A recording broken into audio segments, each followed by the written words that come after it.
మంధని దగ్గర సుందిళ్ళని ఒక క్షేత్రం ఉంది. ఆ సుందిళ్ళ క్షేత్రం కూడా అంతే.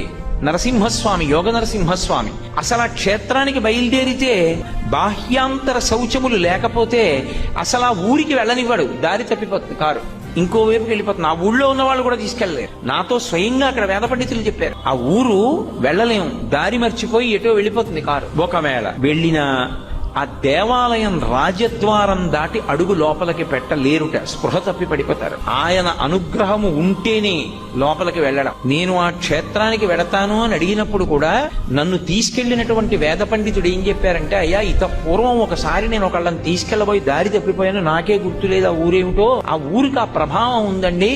మిమ్మల్ని నరసింహస్వామి అనుగ్రహమించి దర్శనమివ్వాలనుకుంటే గుళ్ళోకి రాణిస్తారు, లేకపోతే రానివ్వడు. అర్చకుల్ని కూడా రానివ్వడు. అది విచిత్రం. అర్చకులు కూడా పడిపోతారు అక్కడ. శౌచం లేదనుకోండి లోపలికి రానివ్వడు. అనుగ్రహించాడు అనుకోండి అప్పుడు వాళ్ళు కూడా లోపలికి ఎడతారు. అంత శక్తివంతం క్షేత్రం.